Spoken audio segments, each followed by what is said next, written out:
Hello नमस्कार, स्वागत है आप सभी का एक बार फिर से हमारे यूट्यूब चैनल पर। हम सीरीज प्रोग्रेशन और सीक्वेंस पढ़ रहे थे, तो आज का हमारा टॉपिक रहेगा हार्मोनिक प्रोग्रेशन। हार्मोनिक प्रोग्रेशन या शॉर्ट में आप कहें तो एचपी भी कह सकते हैं, एचपी। और अगर हिंदी में इसको लिखें तो हिंदी में होगा ये हरात्मक श्रेणी।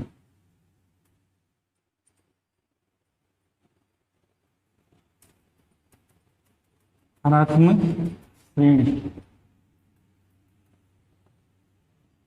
तो टॉपिक स्टार्ट करने से पहले आप लोगों से रिक्वेस्ट है कि आप चैनल को सब्सक्राइब करें, इसके साथ साथ बेल आइकन को प्रेस जरूर करें ताकि नया वीडियो अपलोड होने पर आपको नोटिफिकेशन तुरंत प्राप्त हो जाए।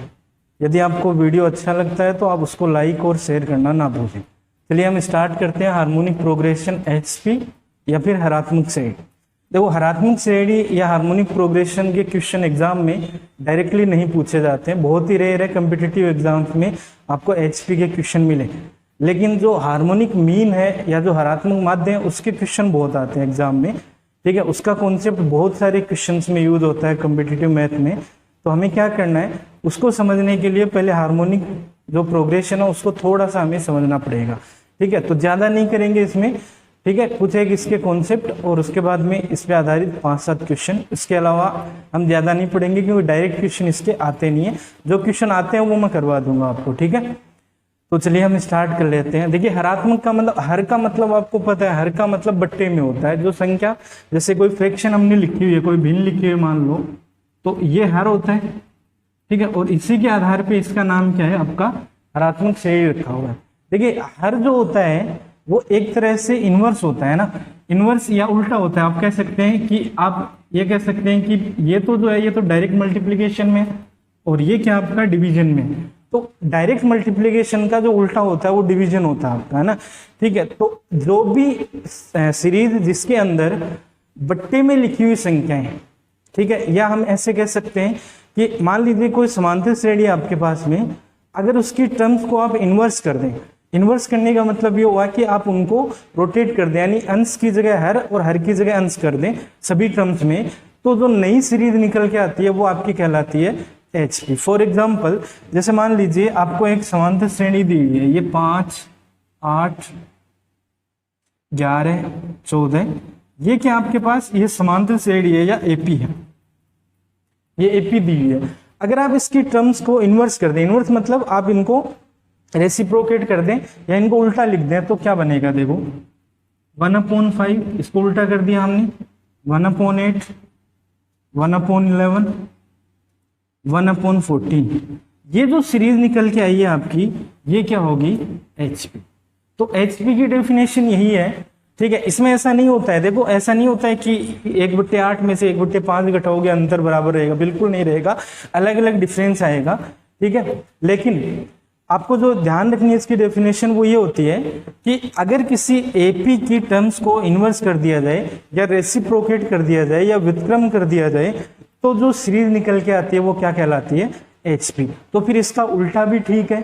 अगर मान लो आपको ये सीरीज ना दी जाए, ये सीरीज ना दी जाए, आपको कहे कि भाई ये एक एचपी है, तो आप इससे एपी बना के बताओ, तो जब आप इसकी टर्म्स को वापस उल्टा कर देंगे, है ना, जैसे 1/5 को 5/1 कर दें, इसको 8/1 कर दें, इसको 11/1 कर दें, तो वापस क्या बन जाएगी, एपी बनेगा। इसका मतलब ये हुआ कि एपी की टर्म्स को रेसिप्रोकेट करने पर क्या आता है आपके पास में एचपी, और एचपी की टर्म्स को वापस व्युत्क्रम करने पर क्या आ जाएगा, एपी आ जाएगा। ठीक है, तो ये एपी और एचपी में रिलेशन होता है। तो जब भी आपको एग्जाम में एचपी का क्वेश्चन दिया हुआ होता है तो हम क्या करते हैं, टर्म्स को रेसिप्रोकेट या व्युत्क्रम या इन्वर्स कर देते हैं, और जैसे ही हम टर्म्स को इन्वर्स करते हैं वो एचपी किस में बदल जाती है, वो एपी में बदल जाती है, और अपना क्वेश्चन जो है वो एपी पे बेस्ड हो जाता है।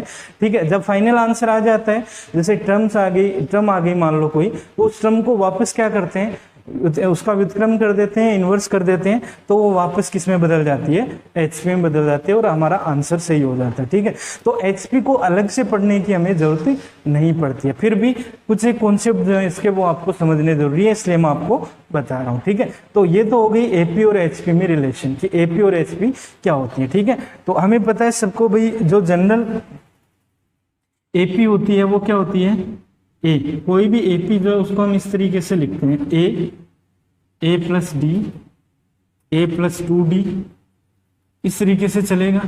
और जो लास्ट टर्म या nवीं टर्म है वो क्या होती है, a plus n minus one into d, यही होता है। तो अगर मैं इसको hp में बदलूंगा तो hp क्या बन जाएगा, 1/a plus D, 1/a plus 2d, ठीक है। और ये 1/a plus n minus one into d, इस तरीके से बदल जाएगा। तो अगर मैं कहूं कि hp का nवां पद क्या होता है, hp का nवां पद या nth टर्म क्या होती है इसकी, तो आप कह सकते हैं tn बराबर 1/a plus n minus one into d. ध्यान रखेंगे a तो जो है वो पहली टर्म है इसकी एपी की, है ना। इसको उल्टा करके जो एपी बनेगी उसकी पहली टर्म a है, n पदों की संख्या है, ये नंबर ऑफ टर्म्स है। d क्या है, d जो है वो एपी का सार्वअंतर है, hp का नहीं है, ये ध्यान रखना है। एपी का सार्वअंतर है, hp का नहीं है। तो जनरली हम क्या करेंगे, एपी ही बनाएंगे, hp को डायरेक्ट यूज में नहीं लेंगे। एक चीज और ध्यान रखना है कि आप एपी जो है उसके n पदों को जोड़ सकते हैं, इनको आप जोड़ सकते हैं, ठीक है। लेकिन इनको जब आप जोड़ेंगे तो आपको इनका सबका एलसीएम लेना पड़ेगा, ठीक है। तो ऐसा बिल्कुल भी नहीं होता है कि ये जो hp है इसको उल्टा करके फिर उसको जोड़ दो और जोड़ को वापस उल्टा कर दो। फॉर एग्जांपल जैसे मान लो आपसे कहा जाए कि इस hp का जोड़ बताइए सभी पदों का, तो आप क्या करें कि भाई 5 प्लस 8 प्लस 11 प्लस 14, मान लीजिए ये जोड़ आपने 4 पद तक का जोड़ किया, ठीक है। तो मान लीजिए कि आपने इस तरीके से किया, ये कितना आएगा, 19 38 आ जाएगा ना। तो मान लीजिए आपने इस तरीके से कहा कि भाई ये 38 आया, इसके पदों को उल्टा किया तो ना, यानी एपी बनाई तो क्या आया, 38 आया।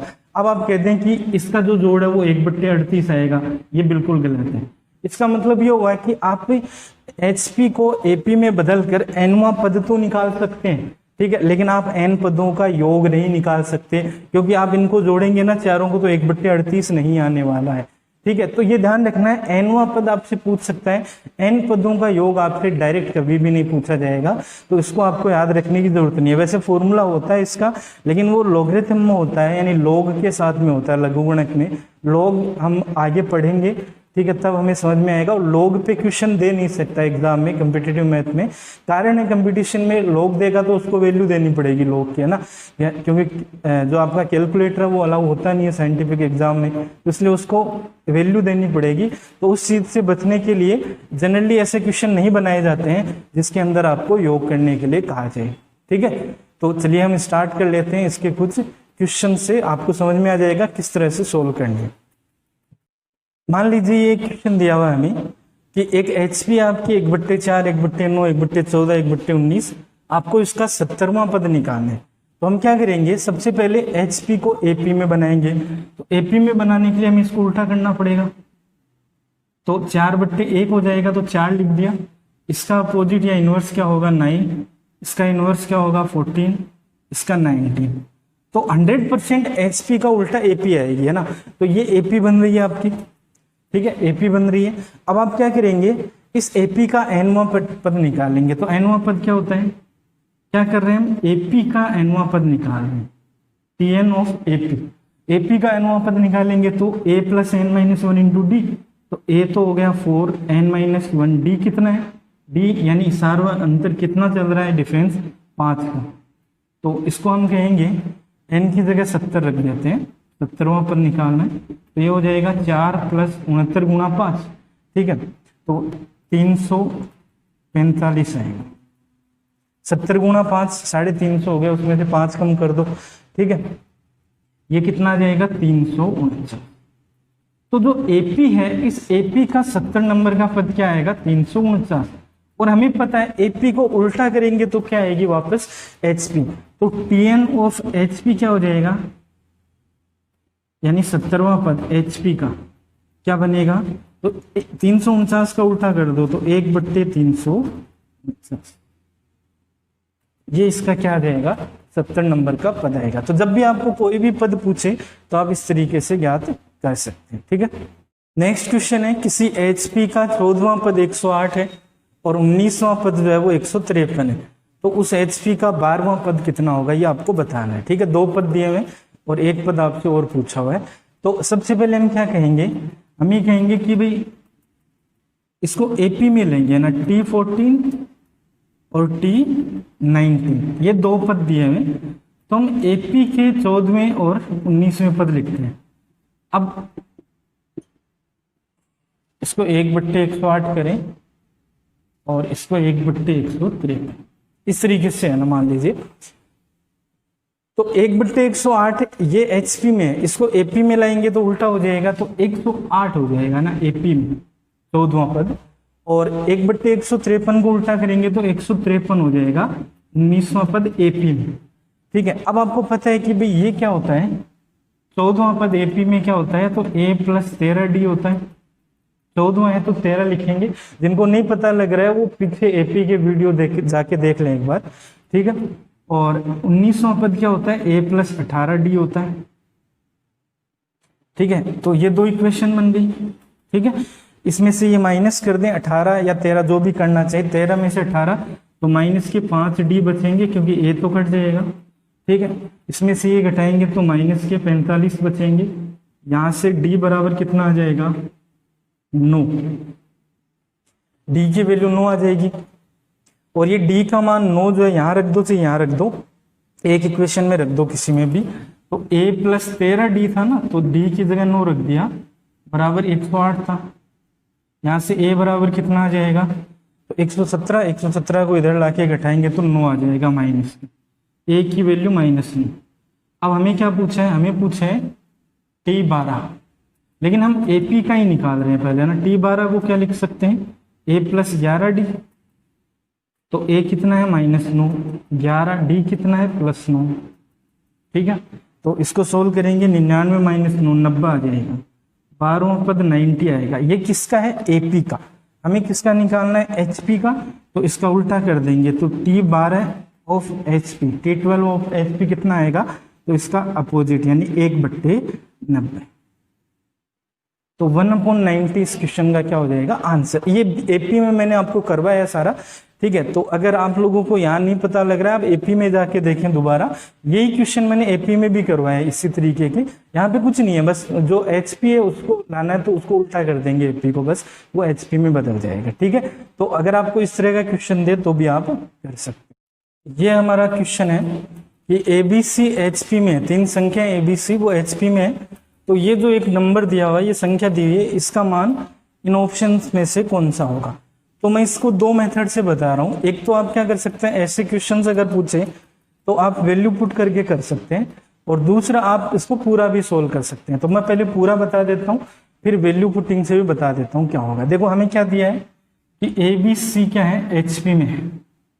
एबीसी एचपी में है, तो हमें पता है कि भाई 1/a 1/b और 1/c करते वो किस में आ जाएंगे, एपी में आ जाएंगे।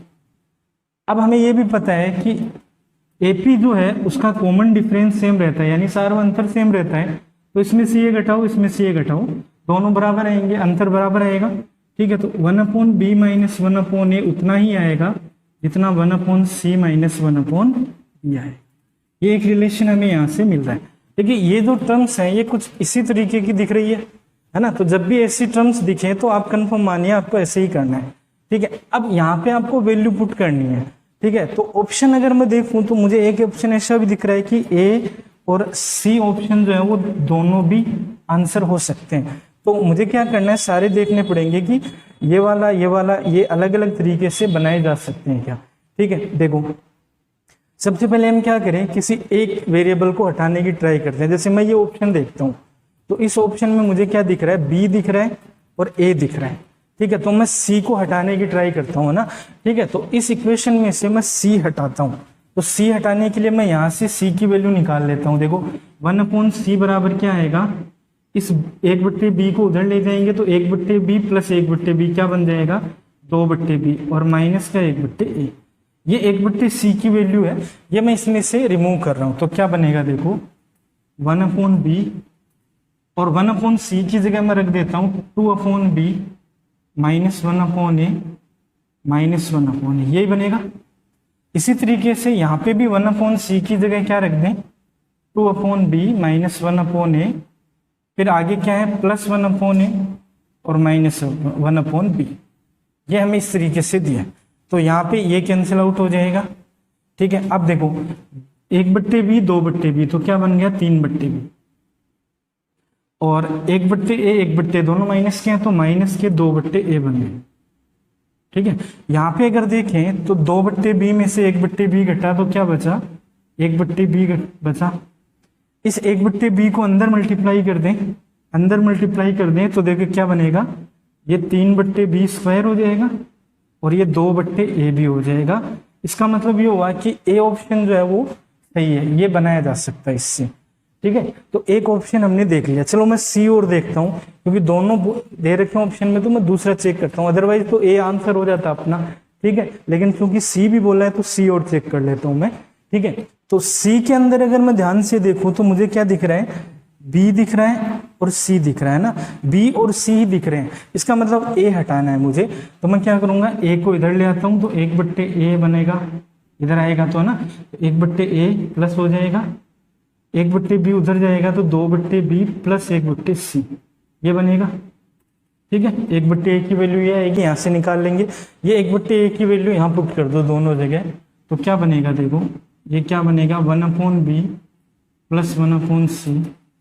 1/a माइनस का है तो ये दोनों माइनस के साथ पुट कर दो, तो माइनस का 2/b और माइनस का 1/c, इस तरीके से हो जाएगा। ये वाला जो है इसमें 1/a प्लस का है तो डायरेक्ट पुट करो 2/b plus 1/c minus 1/b, इस तरीके से रखेंगे। ठीक है, यहाँ पे क्या कैंसिल आउट हुआ, ये हो गया, ये 1/b और माइनस का 2/b, तो माइनस का 1/b बचेगा।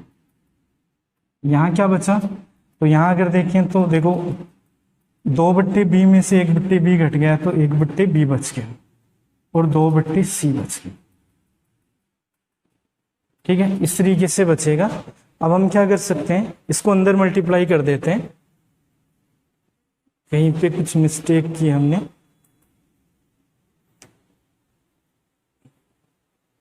एक बट्टे बी 1/c, ये तो ठीक है, माइनस 1/a की जगह हमने रखा, ये माइनस आएगा यहाँ पे, तो ये माइनस आएगा तो ये प्लस होगा फिर, और ये माइनस होगा। ठीक है, इसको सिंप्लीफाई करें तो क्या बनेगा, माइनस का 1/b बनेगा, और ये कटेगा नहीं, अब ये प्लस हो गए ना दोनों, तो 2/c बचेगा। ठीक है, इधर तो ये बचा, और इधर अगर देखें तो 1/c जो है वो आपका कट जाएगा, और यहाँ पे बचेगा 1/b। इसको अंदर मल्टीप्लाई कर दें तो क्या बना, 2bc माइनस 1/b²। तो ऑप्शन सी जो है वो भी आपका मैच हो रहा है। ठीक है, इसका मतलब ये भी पॉसिबल है। अब अगर ये दोनों आंसर है तो ये तो आंसर होगा नहीं फिर, क्योंकि ऐसा कोई ऑप्शन नहीं है कि तीनों सही है, तो फिर डी वाला ऑप्शन जो है वो आपका क्या होगा, करेक्ट आंसर होगा। ठीक है, तो इस तरीके से आप इन क्वेश्चंस को सॉल्व कर सकते हैं। अब मैं इसको वैल्यू से बता देता हूँ, वैल्यू से आप ऑप्शन में वैल्यू रख के कैसे करेंगे। ठीक है, देखिए A B C H P में है, तो मैं कोई 3 संख्याएं मान लेता हूँ जो एपी में हूँ, तो मैं 1 2 3 मान लेता हूँ, बहुत आसान है। 1 2 3 किस में है, एपी में, तो 1/2 1 ही कर दे, 1/2 और 1/3 ये किस में आ जाएंगे, एचपी में। तो मान लीजिए कि ये ए की वैल्यू है, ये बी की वैल्यू है, ये सी की वैल्यू। ठीक है, एक बार हमने मान लिया ये ए बी सी। इन ए बी सी को अगर आप यहाँ पुट करेंगे तो देखो 1/b यानी इसका उल्टा क्या होगा 2, तो यहाँ आएगा 2। 1/c मतलब इसका उल्टा क्या होगा 3, और ए का उल्टा 1। ठीक है, ऐसे ही 1/c। ठीक है, तो 3, 1/a 1 और 1/b 2, तो ये कितना आया 5 - 1 4, और ये 4 - 2 2, आंसर आ रहा है 8। ठीक है, जब हमने ये वैल्यू इसके अंदर रखी क्वेश्चन में तो 8 आ रहा मान, और यही वैल्यू अगर हम ऑप्शंस में रखें तो देखो क्या होगा। ए ऑप्शन में रखते हैं हम, इसमें 3/b², b² 1/b है ना, b की उल्टी वैल्यू रखो यानी 2 का स्क्वायर, माइनस 2/ab, ए और बी की दोनों की उल्टी वैल्यू रखो तो 1 और 2, तो कितना आया, 3 गुणा 4 12, 12 माइनस 4 8, ठीक मैच हो रहा है। इसका मतलब ये सही है, ये भी 8 था, ये भी 8 ही आ गया। ऐसे ही अगर मैं सी ऑप्शन में रखूं, सी ऑप्शन में क्या आएगा देखो, 2/2 इंटू, उल्टा रखेंगे बी और सी का मान, बी और सी का, तो 2 इंटू 3 माइनस 1/b² यानी 2 का स्क्वायर।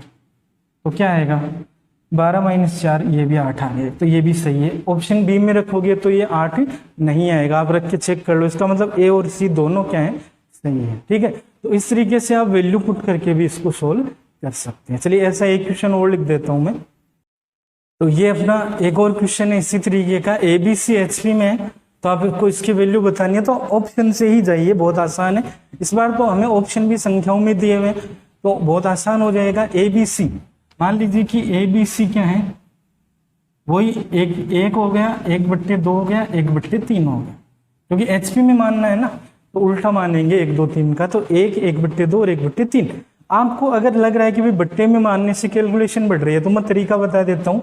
2 3 का एलसीएम कितना होता है, 6। 1 2 3 का एलसीएम 6 होता है, तो आप 6 से मल्टीप्लाई कर दो सबको, तो 6 3 और 2, ये भी किस में होंगे, ये भी HP में होंगे। ठीक है, ये भी HP में आएंगे।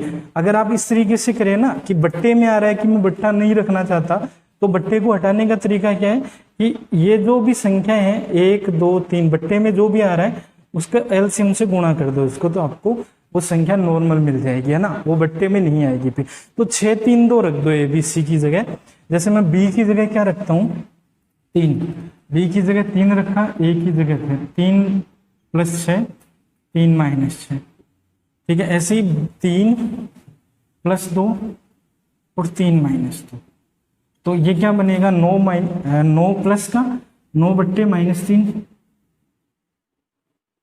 और ये 5/1, तो ये कितना बना, माइनस का 3 बना क्या, -3 + 5, तो आंसर क्या आएगा 2। ठीक है, तो ऑप्शन डी आपका क्या हो जाएगा, करेक्ट आंसर हो जाएगा। ठीक है, -3 + 5 2 इसका आंसर होगा। इसको आप पूरा भी कर सकते हैं। पूरा क्या करना है आपको, B- या B-C किसी एक की वैल्यू निकालनी है इसको, वैसे ही जैसे अभी पीछे किया था उसी तरीके से डिफरेंस लिखना है और अंतर निकाल के यहाँ रख देना है एक की वैल्यू, फिर सोल्व करोगे तो सब संख्याएं कट जाएंगी ABC और ये आपका आंसर बच जाएगा। ठीक है, मैं थोड़ा सा हिंट दे देता हूँ पूरा कैसे करना है। तो आपको पता है अभी ABC किस में है, HP में। ABC किस में है, HP में। तो फिर आप ये कह सकते हैं कि 1/A 1/B और 1/C किस में होंगे, तो आप कहेंगे भाई ये होंगे AP में। इसका मतलब ये हुआ कि ये जो है ये इन दोनों का एवरेज है। ठीक है, या ऐसे भी कह सकते हैं कि 1/B - 1/A बराबर उतना ही होगा जितना 1/C - 1/B होगा। ठीक है, इसी तरीके से कह सकते हैं 1/B को उधर ले जाएं तो 1/B + 1/B 2/B हो गया क्या, और 1/A को इधर ले आए तो 1/A + 1/C। यहाँ से 2/B बराबर क्या मिला, A + C/AC। यहाँ से B की वैल्यू निकालें अगर क्रॉस गुणा करके, तो B बराबर मिलेगा 2AC/A + C। या तो अब इस ये वैल्यू है ना, B की वैल्यू यहाँ पुट करके और फिर सोल्व कर लीजिए। ये वाली वैल्यू पुट कर दें यहाँ पे B की, यहाँ पे वैसे ये हरात्मक माध्य होता है, आगे अभी हम पढ़ेंगे HM, तो वहाँ पे ये आप डायरेक्ट भी निकाल सकते हैं कि ABC अगर HP में है तो B बराबर 2AC/A + C होता है। ये आगे हम पढ़ेंगे अगले वीडियो में। ठीक है, तो ये B की वैल्यू यहाँ पुट कर दीजिए चारों जगह, आपको आंसर मिल जाएगा। ठीक है, तो या तो इस तरीके से कर लें या यहाँ से डायरेक्ट भी कर सकते हैं आप। ठीक है, यहाँ से क्या करें, B-A और C-B एक की वैल्यू निकाल के यहाँ पुट कर दे, तो उससे भी आपका आंसर आ जाएगा। आगे आप सोल्व कर लेना इसको। ठीक है, तो HP में हम केवल इतना ही पढ़ेंगे, इससे ज़्यादा अपने कुछ काम का भी नहीं है। ठीक है, इसके क्वेश्चन बाकी जो बचेंगे वो अलजेब्रा में आ जाएंगे आगे, और कुछ क्वेश्चन हम सर्ड इंडिसेस पढ़ेंगे उनमें आ जाएंगे। ठीक है, तो सर्ड्स और इंडिसेस और अलजेब्रा दोनों में मिला के इनके क्वेश्चन आ जाते हैं। तो फिलहाल इतना ही करेंगे। अगले वीडियो में हम AM, GM और HM के कॉन्सेप्ट के साथ फिर से मिलेंगे। तब तक के लिए धन्यवाद।